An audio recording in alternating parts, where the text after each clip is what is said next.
اس کے حوالے سے میں اس ریاست کے چیف منسٹر جناب چندرا بابو نائیڈو سے جمعیت علماء ہند کی طرف سے بھی، آل انڈیا مسلم پرسنل لا بورڈ کی طرف سے بھی اور اس مجمع کی طرف سے بھی اپیل کرتا ہوں کہ اس وقت جو گورنمنٹ اوقاف کا اس نے ترمیمی بل بنایا ہے جس کا مقصد مسلمانوں کے اوقاف پر قبضہ کرنا ہے، ان کا چہرہ ایک سیکولر چہرہ سمجھا جاتا ہے، مسلمانوں نے ان کو ووٹ دیا ہے، اور نہ صرف آندھرا پردیش اور یہ تلگو ریاستیں بلکہ پورے ملک کے مسلمان ان کو امید کی نظر سے دیکھتے ہیں، وہ پوری قوت سے اس بل کی مخالفت کرے، وہ اس کو پاس نہیں ہونے دے، وہ یو سی سی کے منصوبے کی بھی مخالفت کرے اور اس ملک میں سیکولرزم کی حفاظت کا، یہاں کے سمویدھان کی حفاظت کا ایک مضبوط ذریعہ بنے۔ اس طرح پورے ملک میں ان کی قیادت کو قبول کیا جائے گا اور اقلیتوں کا، انصاف پسند شہریوں کا اور ریاست آندھرا پردیش کی حکومت خاص طور پر اپنی ذمہ داری کو محسوس کرے اور ملک کی سب سے بڑی اقلیت بلکہ دوسری اکثریت کی آواز کو سمجھے۔ یہ مظلوموں کی آواز ہے اور یہ انصاف پسندوں کی آواز ہے۔ اللہ تعالیٰ اسے آسان فرمائیں۔ والسلام علیکم ورحمۃ اللہ وبرکاتہ۔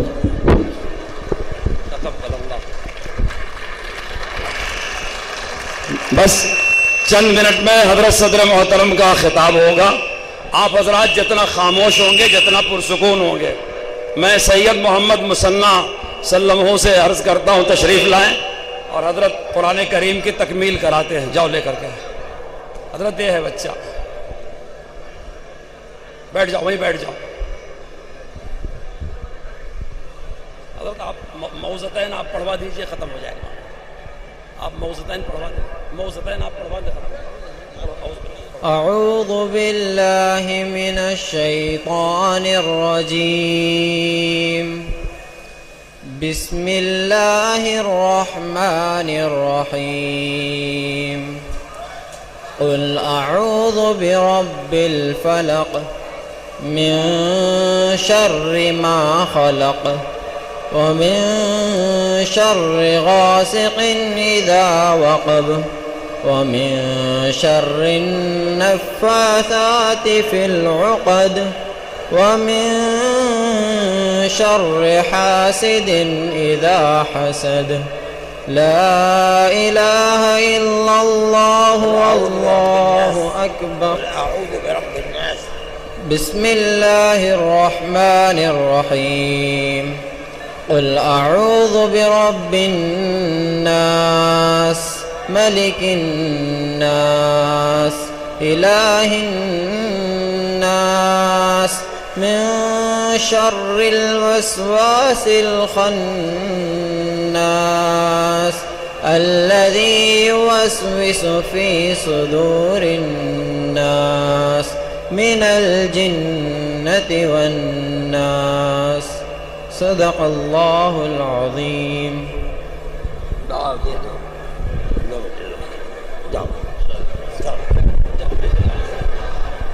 میں جمعیت علماء کڑپا کے صدر سید حامد حسین صاحب سے درخواست کرتا ہوں کہ ڈائس پہ تشریف لائیں اور کلمات تشہد اور شکریہ کے کلمات پیش فرمائیں۔ اسی طرح مولی اسد صاحب سے درخواست ہے کہ وہ حضرت کے سامنے 5 لاکھ دستخط والے کاغذات رکھ دیں۔ السلام علیکم ورحمۃ اللہ وبرکاتہ۔ محمد صلی اللہ رسول الکریم۔ ان کے بارے میں کیا کہنا ہے؟ 5 لاکھ اللہ تعالیٰ کا کرم اور فضل ہوا، اللہ تعالیٰ آج ہمارے اس پروگرام کو کامیاب کیا۔ یہ 3 نومبر کو دلی میں جو جمعیت کا پروگرام ہوا تھا، اس دن ہمارے قائد ملت حضرت مولانا ارشد مدنی دامت برکاتہ نے وہیں اعلان کیا تھا کہ کڑپا میں ہم ایک پروگرام کریں گے اور 5 لاکھ افراد کو وہاں جمع کریں گے۔ اللہ تبارک و تعالی حضرت کی بات کی جو ہے لاج رکھا اور آج جو ہے الحمدللہ 5 لاکھ تو تجاوز کر گیا ہے۔ یہ اللہ کا کرم ہے, اللہ کا فضل ہے. اللہ تعالیٰ حضرت کی زبان کی لاج رکھ لیا اور آج یہاں پورے رائلسیما سے, ہر منڈل سے, رائلسیما کے ہر منڈل سے آئے ہوئے ہیں, آندھرا پردیش کے پورے ڈسٹرکوں سے آئے ہوئے ہیں سارے لوگ. اور دوسری بات, ہر مسلک کے لوگ اس پروگرام کی تائید کیے ہیں, تمام مسلک کے لوگ. اور ہمارے کڑپے میں جتنے آستانے ہیں, آستانے محدیمیہ, آستانے بخاریہ, آستانے مرادیہ, آستانے شاہمیریہ, تمام آستانوں نے اللہ کا کرم ہے ہمارے اس پروگرام کی تائید کی, تمام مسلکوں نے اس پروگرام کی تائید کی, اور تمام مشائخ بورڈ نے بھی ہمارے اس پروگرام کی تائید کی. اور سب سے بڑا اللہ کا کرم اور فضل ہے کہ ہمارے پولیس ڈپارٹمنٹ نے بھی جو ہمارے اس پروگرام کی بہت مدد کی, اور ہمارے ڈسٹرکٹ کلکٹر صاحب نے بھی ہمارے پروگرام کی تائید کی, اور بلکہ ہمارے چیف منسٹر صاحب چندر بابو نائیڈو صاحب بھی جو ہمارے اس پروگرام کی تائید کیے ہیں, وہ بھی آنا چاہتے تھے, کسی وجہ سے نہیں آ سکے. اور یہاں کے ہمارے لوکل MLA صاحب اور ہمارے MP صاحب, یہ تمام لوگوں کی طرف سے ہمارے اس پروگرام کی تائید ہوئی ہے. ہمارے اس پروگرام کے لیے ہمارے تمام آندھرا پردیش کے ائمہ, خطبہ, علماء, سب مشائخین نے اس پروگرام کی تائید کی. ہمارے حضرت مولانا ارشد مدنی صاحب یہ بھی مشائخین میں سے ہیں, یہ بھی جو ہے سادات میں سے ہیں. اللہ تعالیٰ ان کا سایہ ہمارے سر پر قائم رکھے, اور اللہ تعالیٰ حضرت سے اور ہم سے ہماری سرپرستی فرمائے. اللہ تعالیٰ سے دعا کرتا ہوں کہ اللہ تعالیٰ اس پروگرام کو قبول فرمائے, اور آپ سب کا, تمام مسلمانوں کا, تمام لوگوں کا جو بھی اس پروگرام میں آئے ہیں, سب کو شکریہ ادا کرتا ہوں. اور اگر کوئی ہمارے طرف سے پروگرام کے کرنے میں کوئی کمی پیشی ہے تو اس کی میں معافی چاہتا ہوں. بہت کچھ کرنے کے باوجود میں سمجھتا ہوں کچھ کمی پیشی ہو گئی ہوں گی. ہم کو اللہ تعالیٰ ہم سب کو معاف فرمائے, آپ کو ہی معاف فرمائے. اللہ تعالیٰ ہمارے اس پروگرام کو قبول فرمائے, اور بغیر کوئی تاخیر کے اب ہم انشاءاللہ حضرت کی بات کو سنیں گے. جزاک اللہ. میں حامد بھائی کا شکریہ ادا کرتا ہوں اور ان کے جمعیت کے لوگوں کا. دیکھیے حضرت نے, بھائی میری بات سن لو, نعرے نہ لگاؤ. حضرت صدر محترم نے 3 نومبر والے اندرا گاندھی انڈور اسٹیڈیم میں آندھرا کے مسلمانوں سے یہ توقع کیا تھا کہ ہم 5 لاکھ کا مجمع کڑپے میں اکٹھا کر دیں گے. رپورٹ یہ ہے کہ مجمع 5 لاکھ سے زیادہ ہے. اللہ آنے کو قبول فرمائے. میرے دوستو, حسین احمد کے بیٹے پہ ہے ایسا فضل ربانی, اسی پر ناز کرتی ہے فقیری ہو کی سلطانی. سنو ارشد, اسی شیر خدا کا نام نامی ہے کہ جس کے خوف سے باطل کا پتا ہو گیا پانی. میں نے اپنی قوم کو آواز دیا, وہ آئی بھی ہے, اس نے دستخط کر کے 5 لاکھ دستخطوں کے ساتھ اس ریاست کے وزیر اعلیٰ سے یہ مطالبہ کر رہی ہے میری قوم کہ آپ 2024 امینڈمنٹ بل کو مکمل رد کر دیجئے, اس کا سپورٹ نہ کیجئے. یہ 5 لاکھ دستخط کا مسودہ سامنے رکھا ہے, حضرت کے ہم نے سامنے رکھا ہے. جن ائمہ نے, علماء نے, طلبہ نے, جمعیت کے خدام نے دستخط کرائے ہیں, میں ان کا شکریہ ادا کرتا ہوں.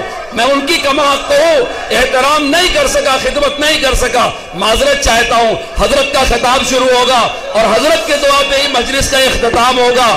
آپ حضرات جیسے آئے ہیں بڑی عافیت کے ساتھ واپس جائیں, عشاء کی نماز نہ چھوڑیں. 7 شادی خانوں میں آپ کے کھانے کا انتظام ہے, رائے چوٹی کے روڈ پر آپ کے کھانے کا انتظام ہے, کوڈور روڈ پر آپ کے کھانے کا انتظام ہے, کرلول روڈ پر آپ کے کھانے کا انتظام ہے, پلی وندرا روڈ پر اپنے کھانے کا انتظام ہے. جن لوگوں نے انتظام میں جس طرح کا حصہ لیا ہے ہم سب سے شکریہ ادا کرتے ہیں. آپ کھا کر کے عشاء کی نماز پڑھ کر کے واپس ہو جائیں. میں حضرت سے درخواست کرتا ہوں میری مداخلت گستاخیوں کو معاف فرمائیں, اپنے خطاب سے سرفراز فرمائیں. نعرہ تکبیر, نعرہ تکبیر.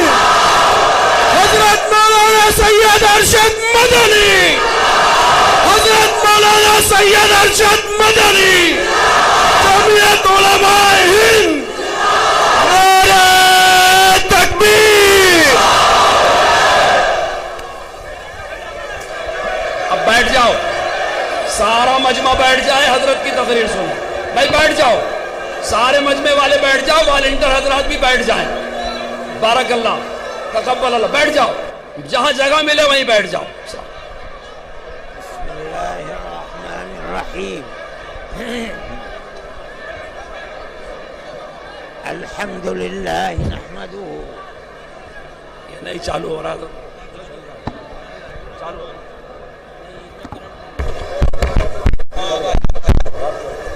الحمد لله نحمده ونستعينه ونستغفره ونؤمن به ونتوكل عليه ونعوذ بالله من شرور أنفسنا ومن سيئات أعمالنا. من يهده الله فلا مضل له ومن يضلله فلا هادي له. ونشهد أن لا إله إلا الله وحده لا شريك له. ونشهد أن سيدنا ومولانا محمدا عبده ورسوله. أما بعد، علماء کرام، ارباب سیاست اور قرب و جوار سے آندھرا پردیش کے آئے ہوئے لاکھوں فرزندان توحید، میں آپ حضرات کا بڑا ممنون و مشکور ہوں کہ آپ جمعیت علماء ہند کی آواز پر اپنے کاروبار اور اپنی مشغولیتوں کو چھوڑ کر دیوانہ وار اس اجتماع میں لاکھوں کی تعداد میں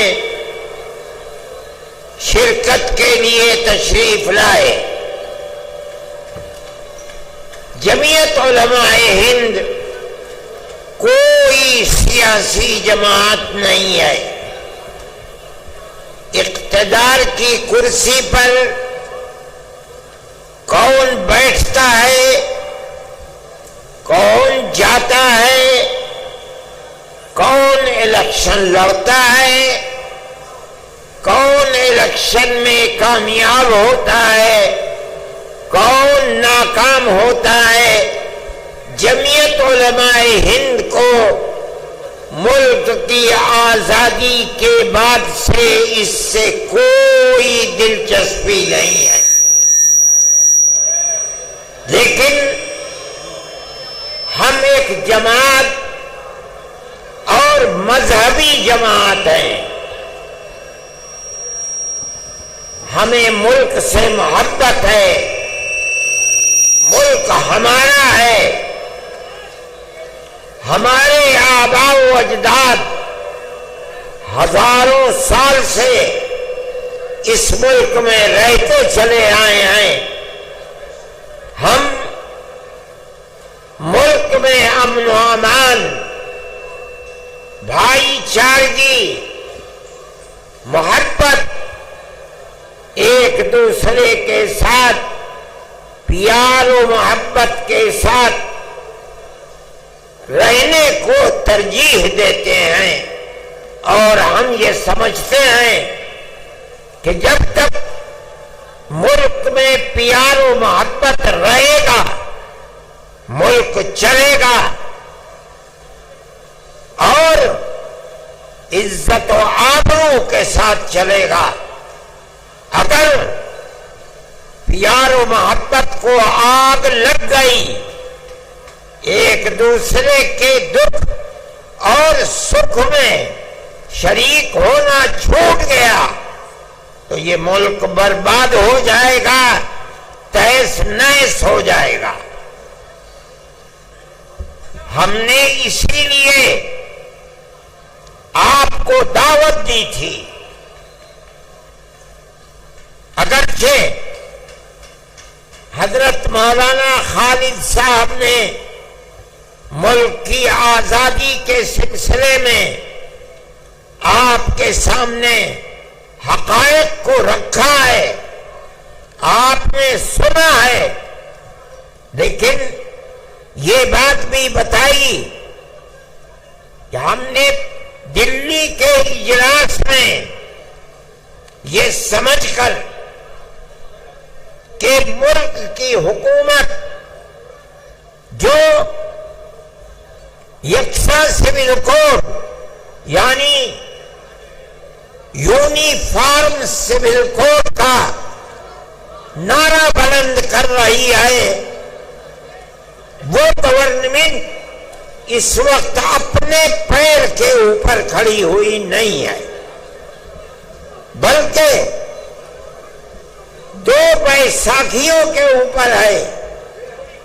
ایک بیساکھی بہار میں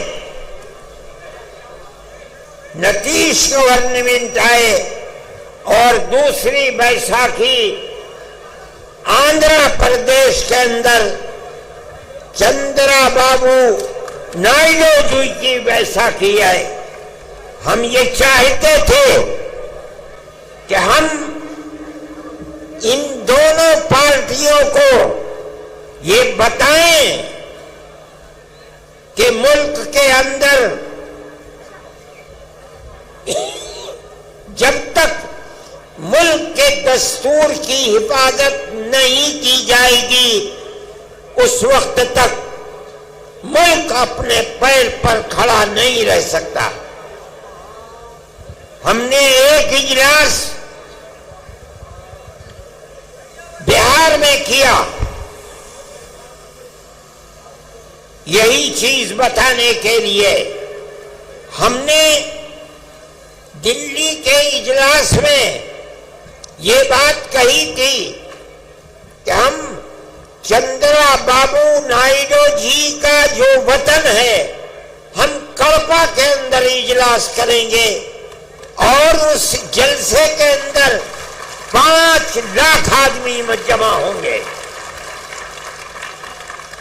اگرچہ جمعیت علماء ہند نے آج سے پہلے کبھی ملک کی آزادی کے بعد، ملک کی آزادی سے پہلے کڑپا میں کبھی کوئی ایسا اجتماع اور جلسہ نہیں کیا تھا، لیکن ہم یہ سمجھتے ہیں، ہمارا عقیدہ ہے، ہم اس بات کو جانتے ہیں کہ ملک کا مسلمان اپنے ملک کا وفادار ہے، وہ ملک کے اندر امن و امان کو قائم رکھنا چاہتا ہے۔ ہم نے 5 لاکھ آدمیوں کو دعوت دی اور آج اس جلسے میں 5 لاکھ سے زیادہ لوگ جمع ہیں۔ آنا جانا مشکل ہے، چلنا پھرنا مشکل ہے۔ مجھ کو شہر سے یہاں تک آنے میں 5 گھنٹہ لگ گیا، جبکہ کتنی گاڑیاں پولیس کی میرے ساتھ تھی، سارے راستے بند ہیں۔ میں یہاں آ گیا، میں خوش ہوں اس بات سے کہ آپ اتنی بڑی تعداد میں یہاں آئے۔ ہمارا جو جلسہ تھا، ہم نے جو بات 1 مہینے پہلے دلی میں کہی تھی، وہ بات ہماری پوری ہو گئی۔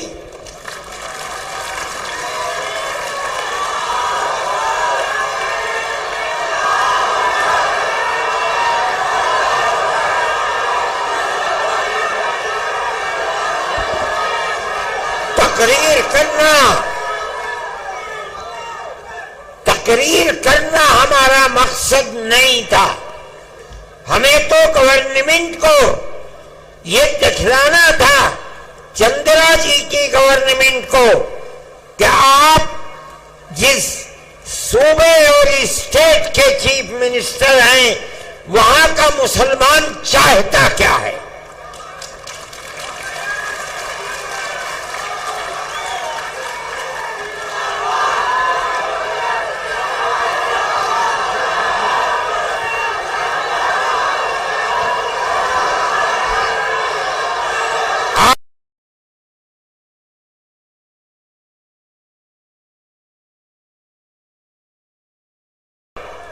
جمعیت علماء ہند کی آواز پر جمع ہو گئے، ہمارا مقصد پورا ہو گیا۔ ہم یہ سمجھتے ہیں کیا ہم یہ سمجھتے ہیں کہ آپ کے یہاں جمع ہونے کی آواز صرف اس پردیش ہی میں نہیں، پورے ہندوستان میں نہیں، پوری دنیا کے اندر پہنچ رہی ہے۔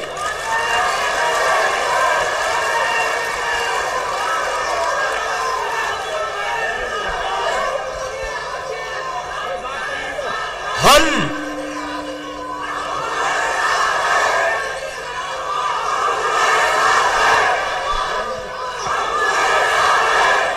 جمعیت علماء ہند یقینی سمجھتی ہے کہ اللہ اگر چاہے گا تو یہ بل ریجیکٹ ہوگا، پاس نہیں ہوگا انشاءاللہ۔ آپ کی گورنمنٹ جن بیساکھیوں کے اوپر بی جے پی گورنمنٹ ٹکی ہوئی ہے، آپ کی گورنمنٹ اس آواز کے بعد جو آج آپ آواز دے رہے ہیں، یقیناً اس بل کی مخالفت کرے گی۔ ہم اس ملک کے رہنے والے ہیں، ہمارے اس ملک کے اندر کیرلا سے لے کر کشمیر تک اور منی پور سے لے کر بمبئی تک ہمارے لاکھوں اوقاف ہیں۔ آج سے نہیں، اس ملک میں مسلمان 1300 سال سے رہتا ہے، 1300 سال سے کیرالہ سے لے کر شمالی ہندوستان تک، مغربی ہندوستان سے لے کر مشرقی ہندوستان تک 1300-1400 سال سے ہمارے اوقاف ہیں۔ بڑی بڑی مسجدیں ہیں، دلی کی جامع مسجد سے بادشاہوں کی بنائی ہوئے بڑی بڑی مسجدیں ہیں۔ آج تک قانون یہ تھا کہ جو قبرستان ہے یا مسجد ہے یا خانقاہیں ہیں، اگرچہ ان کے کاغذات نہیں ہیں، لیکن ان کی صورت یہ بتا رہی ہے کہ وہ مسجد ہے، اس کا مطلب ہے کہ وہ مسلمانوں کا وقف ہے۔ اس لیے جو پرانا دستور تھا وقف کا، اس میں یہ بات لکھی ہوئی ہے کہ جو مسجد ہے اس کو وقف مانا جائے گا۔ چنانچہ آج تک 1300 سال سے کاغذات میں اس کو وقف ہی بتایا جاتا ہے۔ یہ پرانا وقف ایکٹ تھا۔ ملک کی بدنصیبی ہے کہ آج جس ترمیمی بل کو لا کر ہمارے سر کے اوپر پہنایا جا رہا ہے، وہ یہ کہتا ہے کہ اگر وقف کے کاغذات نہیں ہیں تو اس کو وقف نہیں مانا جائے گا۔ ہم 1300 سال پہلے کے کاغذات کہاں سے لے آئے؟ 600 سال، 700 سال، 800 سال، 500 سال کے کاغذات کہاں ملیں گے؟ لیکن ہمارا یہ عقیدہ ہے، ہم مسلمان ہیں، مسجد خدا کا گھر وہی معتبر ہوگا جو وقف زمین کے اوپر ہے، جو زمین اللہ کی زمین ہے، کوئی اس زمین کا مالک نہیں ہے، کسی کی زمین کو چھین کر مسجد نہیں بنائی جا سکتی، اگر بنی ہے ہم اس کو مسجد نہیں سمجھتے۔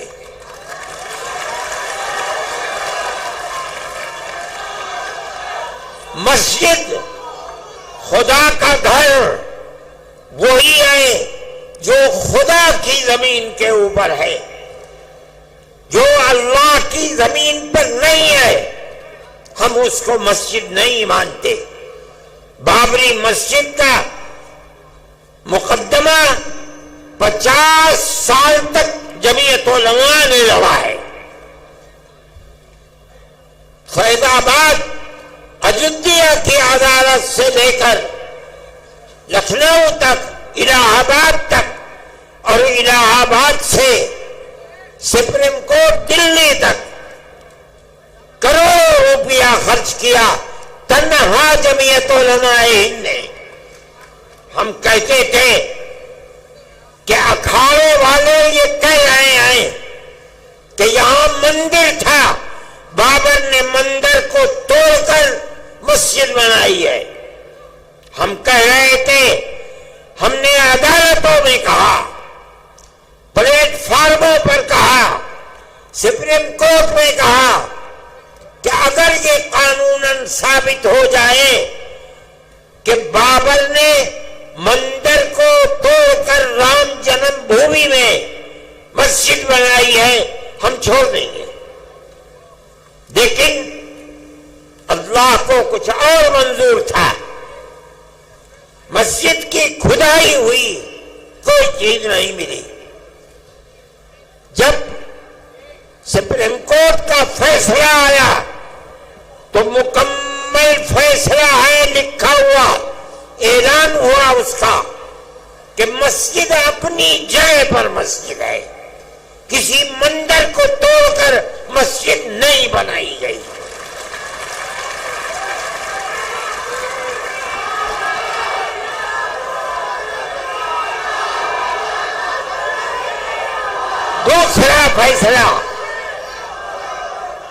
دوسرا فیصلہ یہ ہے سپریم کورٹ کا کہ جن لوگوں نے مسجد کو شہید کیا، مسجد کے اندر گھس کر بت رکھا ہے، وہ مجرم ہے۔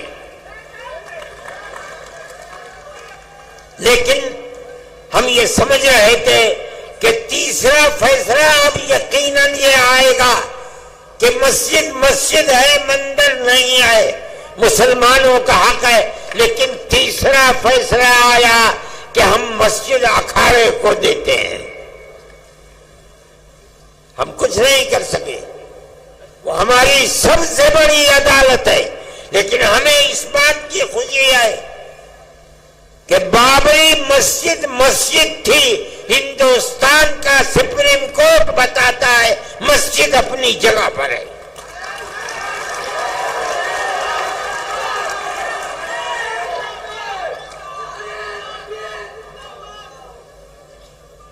آج اس کو مندر بنا دیا، لیکن پوری بی جے پی اس کو اپنے الیکشن کا معیار نہیں بنا سکی۔ بے آباد ہے، اجودھیا کو یہ سمجھا جا رہا تھا کہ وہ ملک کی مذہبی دارالسلطنت بن جائے گا، لیکن کوئی نہیں، نہ آنے والا نہ جانے والا۔ میرے بھائی، جمعیت علماء ہند ملک کے اندر امن و امان کو قائم رکھنا چاہتی ہے۔ ہم سڑکوں پر نہیں اترے، ہم نے کوئی احتجاج نہیں کیا۔ سپریم کورٹ ہمارا ہے، ہمارے ملک کی سب سے بڑی عدالت ہے۔ ہم یہ سمجھتے ہیں کہ اس کا یہ فیصلہ اگرچہ بابری مسجد اکھاڑے کو دے دی گئی، لیکن اس کا یہ فیصلہ کہ مسجد اپنی جگہ پر ہے، مندر توڑ کر نہیں بنائی گئی۔ ساری دنیا جو چاہے کہے، ہم کہتے ہیں کہ ہم جیت گئے، ہم ہارے نہیں ہیں۔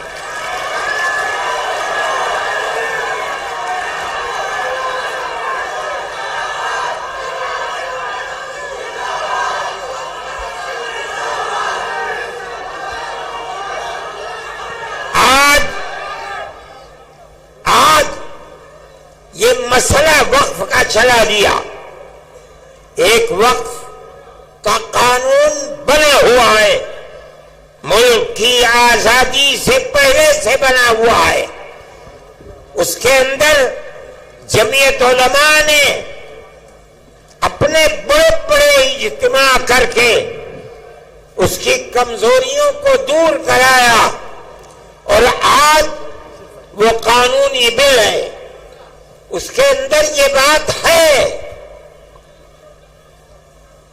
وقف بائی یوزر، کہ جو وقف کی حیثیت سے، مسجد کی حیثیت سے، درگاہ کی حیثیت سے، خانقاہ کی حیثیت سے، قبرستان کی حیثیت سے 100، 200، 3، 4، 5، میں کہتا ہوں 1300 سال سے چلا آ رہا ہے۔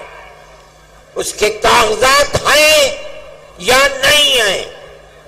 چونکہ اس کی صورت وقف کی ہے، اس کی صورت عبادت گاہ کی ہے، سینکڑوں سال پرانا ہے، اس لیے اس کو وقف ہی مانا جائے گا۔ اسی قانون پر عدالتوں کے فیصلے ہیں، وقف کونسل کے فیصلے ہیں، وقف بورڈ کے فیصلے ہیں۔ کیوں؟ اس لیے کہ ہندوستان میں مسلمان اسلام کا ماننے والا ہے۔ قانون یہ ہے کہ جو وقف ہے وہ وقف ہی رہے گا، جس کی صورت وقف کی ہے اگرچہ اس کے کاغذات نہ ہو، اس کو وقف ہی مانا جائے گا۔ آج تک اسی کے اوپر عمل ہو رہا ہے۔ آج یہ ترمیمی بل، میں جس کی صورت کو برا سمجھتا ہوں، وہ ترمیمی بل یہ آ رہا ہے کہ اگر کاغذات نہیں ہیں اس وقف کو وقف نہیں مانا جائے گا۔ اس کا مطلب ہے کہ گورنمنٹ اس کو کھا جائے گی۔ ہمارے ہزاروں اوقاف، لاکھوں اوقاف، 800 سال، 700 سال، 600 سال پرانے بڑی بڑی مسجدیں ہیں، اور ان سے ملحقہ زمینیں ہیں جن کو یہ گورنمنٹ کھانا چاہتی ہے۔ ہم نے آپ کو جمع کیا ہے تاکہ آپ اپنی صوبائی گورنمنٹ کے سامنے اپنے اس نظریے کو رکھیں کہ مذہبی اعتبار سے ہمارے اوقاف ہیں، اس کے خلاف اگر کوئی نیا بل آتا ہے جو ہماری ان اوقاف کو ہڑپ جانے کے لیے قانون بناتا ہے، ہم اس قانون کو قبول کرنے کے لیے تیار نہیں ہیں۔ نعرہ تکبیر، جمعیت علماء ہند، مولانا ارشد مدنی۔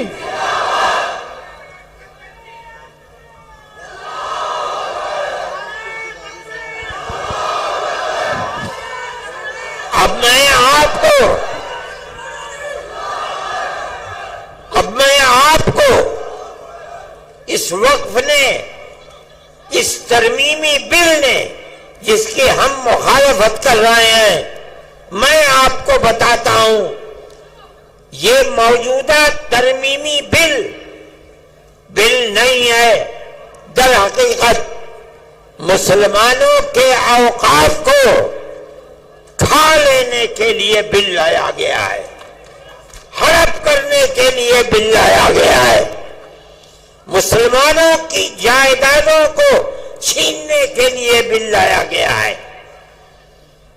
دیکھیے آج تک ہندوستان میں جہاں بھی وقف بورڈ ہے، اس وقف بورڈ کے جتنے ممبر ہوتے ہیں وہ ممبر گورنمنٹ کے بنائے ہوئے نہیں ہوتے، بلکہ ان ممبروں کا الیکشن ہوتا ہے، لیکن وہ سارے ممبر مسلمان ہوتے ہیں۔ کیوں؟ وقف مسلمانوں کا ہے، مسلمانوں کے اوقاف پر وقف بورڈ کے اندر کام ہوتا ہے، اس لیے 11 ممبر ہوتے ہیں عام طریقے پر۔ شرط ہے وہ 11 کے 11 الیکشن سے آتے ہیں اور سب کے سب مسلمان ہوتے ہیں۔ اب آپ دیکھیے اس بل کی نمبر 11 کا اے، پیج نمبر صفحہ نمبر 6، وہ یہ کہتے ہیں کہ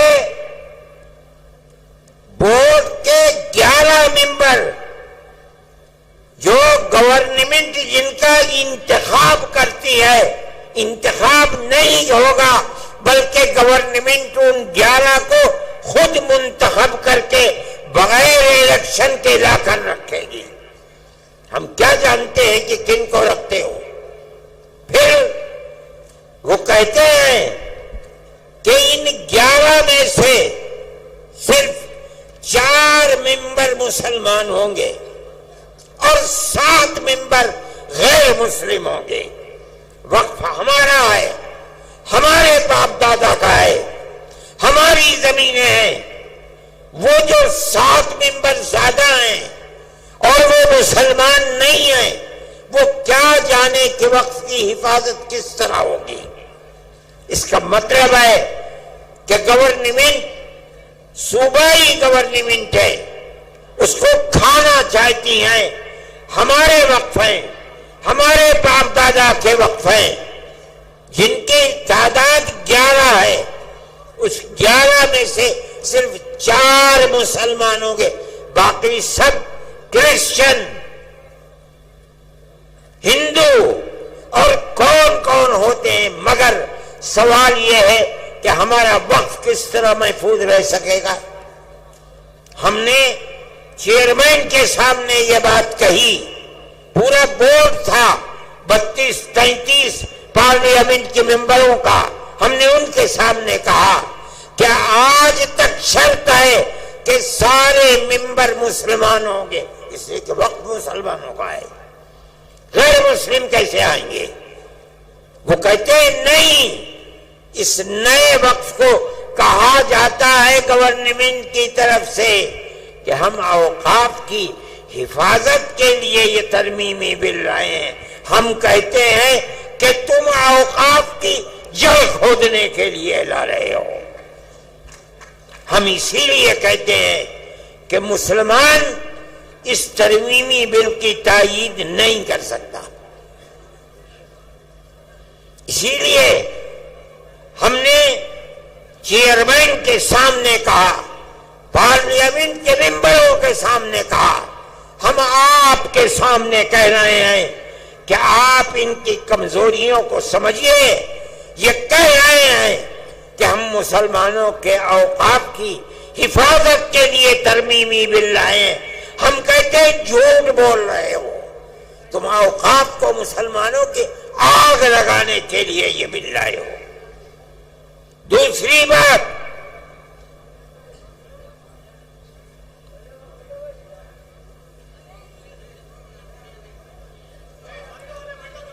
وقف کونسل کے اندر یہ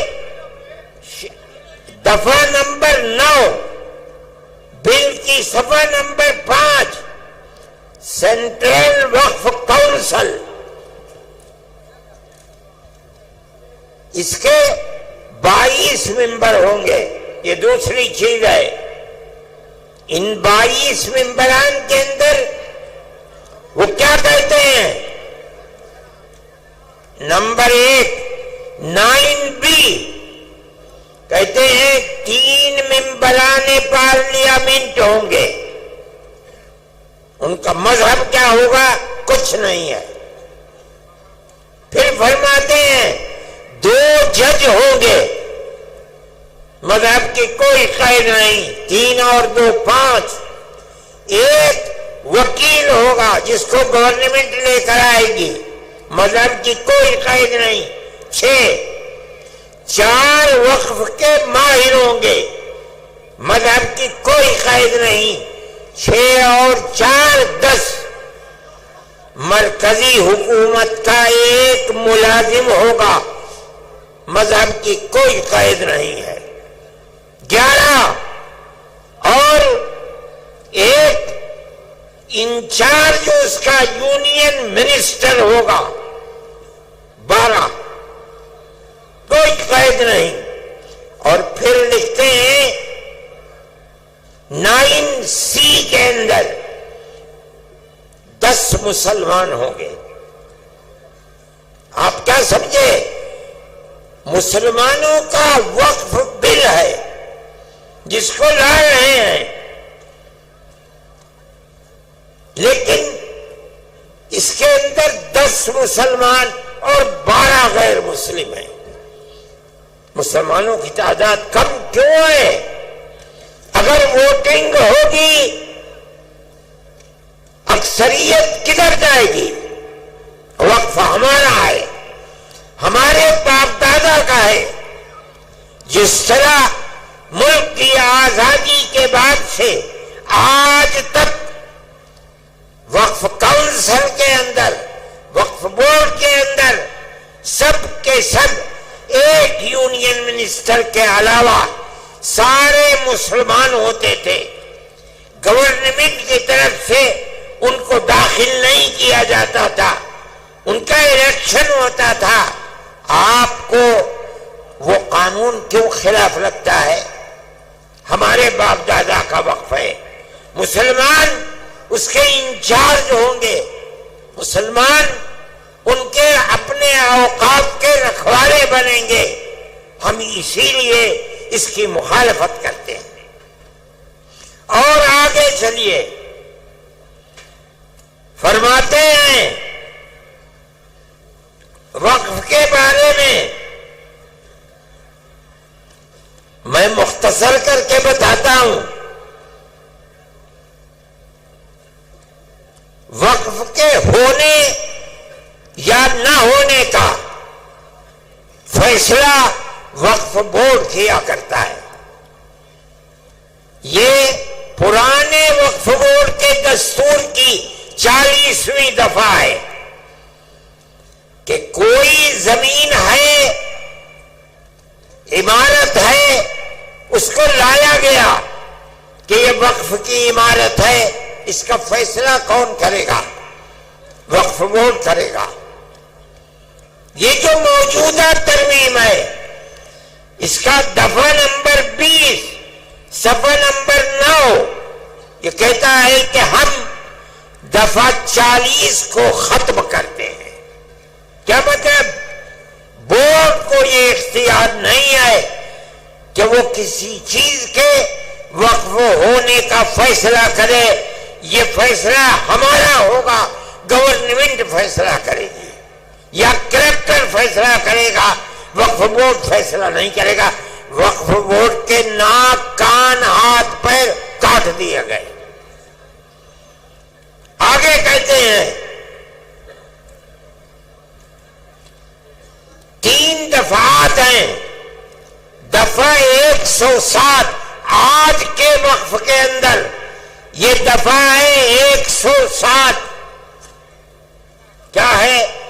اگر کسی آپ کے شہر کی عمارت میں کوئی آدمی 50 سال سے قبضہ کیے ہوئے ہے، اتنے لمبے قبضے کے بعد مالک اگر چھوڑانا چاہتا ہے تو چھوڑا نہیں سکتا. اس کو رہتے رہتے اتنا حق ہو گیا کہ اب اس جائیداد کو جو چھوڑا نہیں سکتا. یہ قانون ہے 1963 کا. لیکن جو پرانا وقف بورڈ تھا اس کے اندر یہ بات تھی کہ اگر یہ جائیداد وقف جائیداد ہے تو وقف بورڈ اس کو چھوڑا سکتا ہے. میری اور آپ کی اگر اپنی جائیداد ہے اور آدمی 50 سال سے 60 سال سے اس میں رہ رہا ہے, ہم اس کو نہیں چھوڑا سکتے. لیکن اگر وہ جائیداد وقف جائیداد ہے اور اس جائیداد پر کسی نے قبضہ 50 سال سے 60 سال سے کر رکھا ہے, وقف بورڈ کو یہ اختیار حاصل ہے کورٹ میں جائے اس کو چھوڑنا پڑے گا. کیوں؟ یہ وقف جائیداد ہے. آج یہ قانون کہتا ہے کہ ہم اس نئے قانون کے اندر دفعہ 107 کو ختم کرتے ہیں اور کہا جا رہا ہے کہ ہم یہ لا رہے ہیں اوقاف کی حفاظت کے لیے. ایسا جھوٹ بولا جا رہا ہے. یعنی اگر وقف مقبرے کے اوپر, مان لیجئے مسجد کے اوپر, پنجاب میں مسجدوں کے اندر لوگ رہتے ہیں, مسلمان چلے گئے, اس قانون کے اعتبار سے اگر وقف بورڈ جائے اور جا کر یہ کہے کہ اس مسجد کو خالی کرو, پرانا وقف قانون کہتا ہے خالی کرنا پڑے گا. لیکن یہ کہتا ہے کوئی ضرورت نہیں ہے, اس نے ہمارے وقف کو کھا لیا. اور آگے چلیے, دفعہ 108 میں کوئی پاکستان چلا گیا, اس کی جائیداد فوراً کسٹوڈین نے اپنے قبضے میں کر لی. آپ لوگ بھی جانتے ہوں گے, جو لوگ گئے ہیں ان کی جائیدادیں کسٹوڈین میں چلی گئی. لیکن اگر وہ وقف کر کے گیا ہے تو وہ وقف کسٹوڈین میں نہیں جائے گا. قانون آج تک یہی ہے. اب آپ سنیے, یہ ترمیمی بل کہتا ہے کہ ہم دفعہ 108 کی پرانی وقف بورڈ کو ختم کر دیں گے. کیا مطلب ہے؟ ساری ان کی دی ہوئی مسجدیں, جائیدادیں, اگر آج تک ان کے اوپر کسٹوڈین کا قبضہ نہیں ہے, اس ترمیمی بل کے آنے کے بعد سب کسٹوڈین قبضہ کر لے گی, چاہے وہ مسجد ہو چاہے قبرستان ہو. میرے بھائی, میں یہ آپ کو اس لیے بتا رہا ہوں کہ اگر آپ کے صوبے سے اس کی تائید ہوتی ہے تو اس کا مطلب یہ ہے کہ وہ زمینیں, وہ مقبرے, وہ درگاہیں جو آج تک وقف کے اندر داخل تھی اب وہ وقف سے نکل جائیں گی. ہم اسی بنیاد پر کہتے ہیں آپ حضرات کی یہ آواز جو آج اس میدان سے ابھر رہی ہے, انہی بنیادوں کے اوپر ہم کہتے ہیں کہ وہ آواز اس وقف کے ترمیمی بل 2024 کے خلاف یہ آواز اٹھنی چاہیے. جمعیت علماء ہند, میں نے آپ سے کہا تھا کہ ایک مذہبی جماعت ہے, ہمارا سیاست سے کوئی تعلق نہیں ہے. ہم آپ کی گورنمنٹ سے, صوبائی گورنمنٹ سے یہ کہتے ہیں کہ مسلمان, پورے ملک کا مسلمان یہ سمجھتا ہے کہ یہ وقف ترمیمی بل مسلمانوں کے اوقاف کو برباد کرنے کے لیے, ہڑپ کرنے کے لیے, جو چند مثالیں میں نے آپ کو بتائی ہیں, یہ تو 3 صفحے ہیں ہمارے, آپ اس کے خلاف اپنی رائے کو متحد کریں. میں یہ سمجھتا ہوں کہ آپ کے اس جم غفیر کے جمع ہو جانے کے نتیجے میں یقیناً یہ آواز ارباب اقتدار کے کانوں تک پہنچے گی انشاءاللہ، اور یہ بات ہوگی کہ بی جے پی گورنمنٹ کے اس مسلمانوں کی جائیداد کو آگ لگانے اور کھانے والے بل کی مخالفت کی جائے گی۔ جمعیت علماء ہند آج کے وہ حالات جو اس دنیا کے اندر ہیں یا ملک کے اندر ہیں ان کو بڑے گہرے طریقے پر دیکھتی ہے۔ ملک کے اندر جو بات چیت چل رہی ہے فرقہ پرستی کی،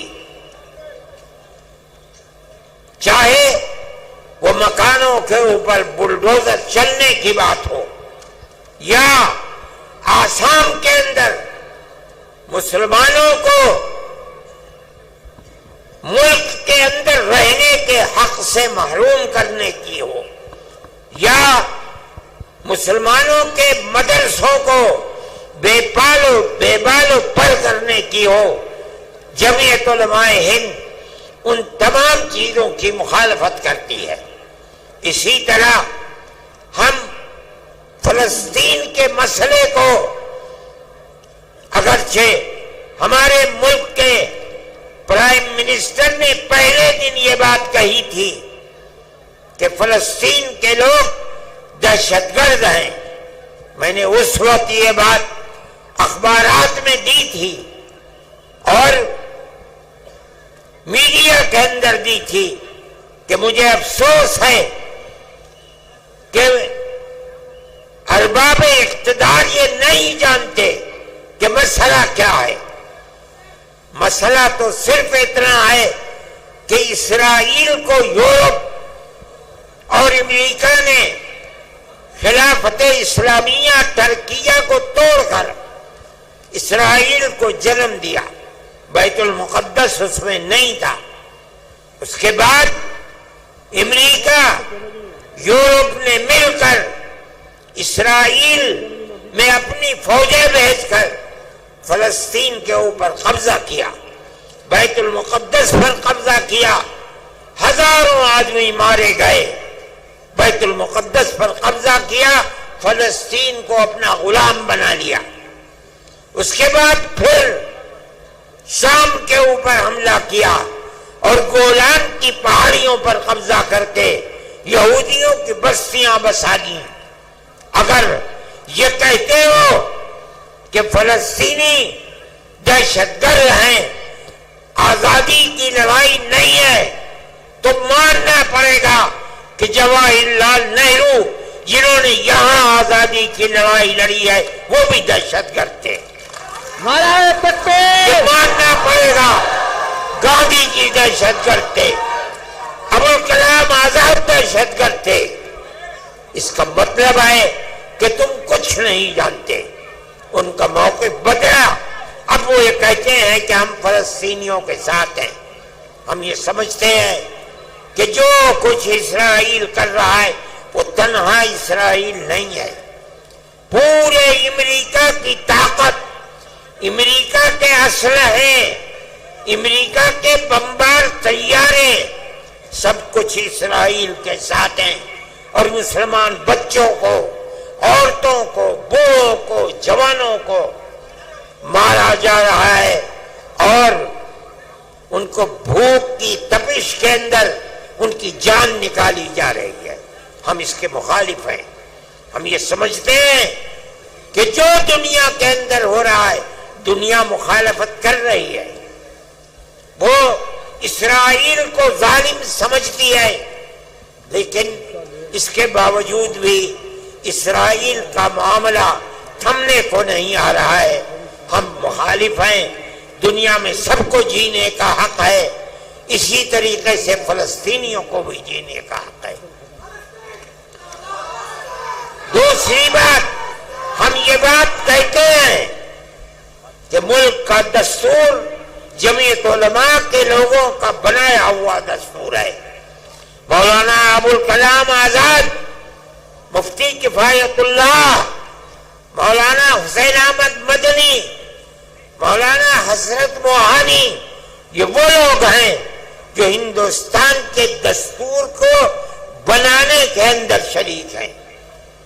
اس لیے کہ جیسے جیسے ملک کی آزادی قریب آتی تھی جمعیت علماء بار بار کہتی چلتی تھی ہم سے وعدہ کرو کہ ملک جب آزاد ہوگا تو ملک کا دستور سیکولر دستور ہوگا. گاندھی جی، موتی لال نہرو، جواہر لال نہرو، گوبند بلبھ پنت، لوگ وعدہ کرتے چلتے تھے پوری کانگریس کہ ملک کا دستور سیکولر دستور ہوگا. وہ دستور کی دفعات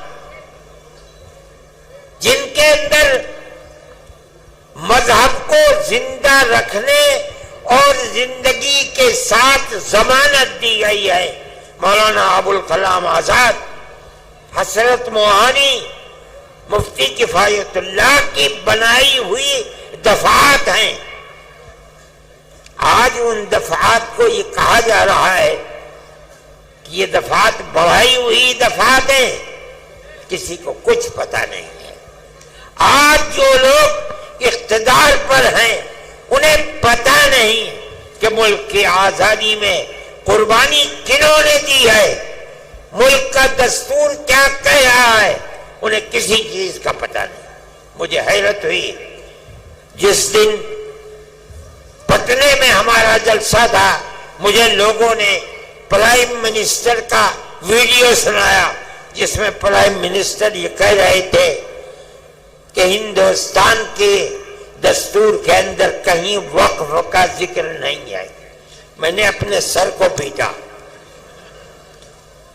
ملک کا وزیر اعظم یہ کہتا ہے، اس کا مطلب یہ ہے، میں نے کہا کل کو تم کہنے لگو گے کہ ملک کے دستور کے اندر حج کا کوئی ذکر نہیں ہے، پرسوں وہ کہو گے کہ ملک کے دستور میں نماز کا کوئی ذکر نہیں ہے، اگلے دن کہو گے کہ ملک کے دستور میں روزے کا کوئی ذکر نہیں، مسجد کا کوئی ذکر نہیں.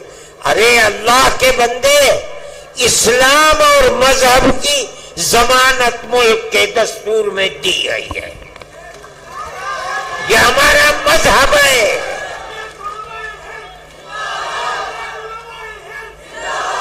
مگر میں کیا کہوں، میری سمجھ میں نہیں آتا کہ آج جو لوگ اقتدار کی کرسی پر بیٹھے ہیں انہیں مذہب ہی کا نام نہیں آتا، نہ وہ کچھ جانتے ہیں. ہمیں ہمارے مذہب کی ضمانت دی گئی ہے.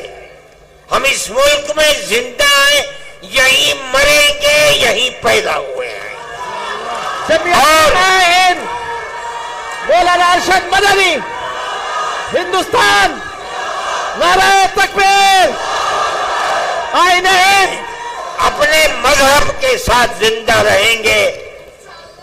ہمارا ایمان ہے، ہمارا مذہب مرنے والا مذہب نہیں ہے.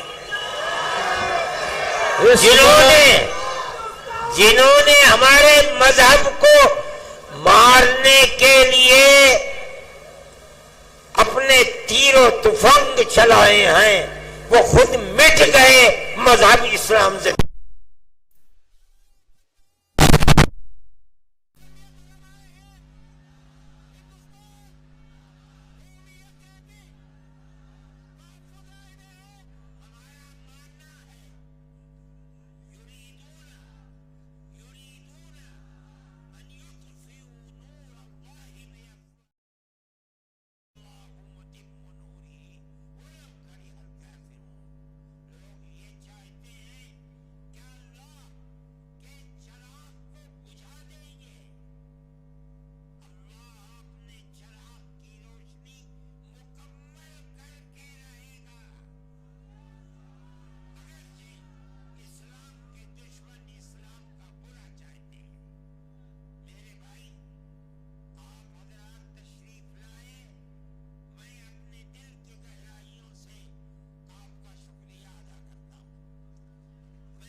اپنی طرف سے طاقت پیدا کر دی. یہ اللہ کا احسان ہے. اللہ چاہے گا تو وہ ہمارے خاص طور پر اس مذہبی معاملے میں ہماری مدد کرے گا، بلکہ گورنمنٹ اور ملک کی فرقہ پرست ذہنیت مذہب اسلام کو بدلنا چاہتی ہے، ختم کرنا چاہتی ہے، یکساں سول کوڈ کو لانا چاہتی ہے. وہ لوگ انشاءاللہ ناکام و نامراد ہوں گے اور مذہب اسلام انشاءاللہ زندہ رہے گا. میں آپ سب کا اور جن لوگوں نے اس اجلاس کے لیے دامیں درہمیں سخنیں مدد کی ہے، میں ان سب کا اور انتظامیہ پولیس والوں کا، ارباب سیاست کا جو یہاں ہیں، میں اپنے دل کی گہرائیوں سے ان سب کا شکریہ ادا کرتا ہوں. اللہ تعالی آپ حضرات کے آنے کو قبول فرمائے. آپ جس طرح خیر و عافیت کے ساتھ آئے ہیں، آمین کو حضرت دعا فرما رہے ہیں. خیر و عافیت کے ساتھ دعا ہو رہی ہے، آمین کہو. دعا ہو رہی ہے، سکون سے آمین کہیں. جہاں جہاں ہمارے والنٹیئر اور پولیس والے ہیں وہ اپنا محاذ سنبھال لیں تاکہ مجمع سکون سے نکل جائے. حضرت دعا فرما رہے ہیں. اللہم انا نشہدک انت اللہ آمین لا الہ الا آمین انت الاحد الصمد الذي لم يلد ولم يولد ولم يكن له كفوا احد. آمین. اللهم صل على سيدنا عبدك ورسولك محمد النبي الأمي وعلى آله وأصحابه وأهل بيته وبارك وسلم كما تحب وترضى عدد ما تحب وترضى. آمین. اے اللہ ہمارے اس اجتماع کو مقبول فرما لے. آمین. اے اللہ تمام ہر طرح کی مدد کرنے والوں کی مدد کو قبول آمین. فرما. اللہم آمین. جو لوگ دور دور سے آئے ہیں خیر و عافیت کے ساتھ ان کو واپس بھی فرمائیے. آمین. اے اللہ یہاں کے صدر مولانا غیاث الدین صاحب کی بچی بہت بیمار ہے، اے اللہ اس کو شفا عطا فرما. آمین. اللہ. اے اللہ سب بیماروں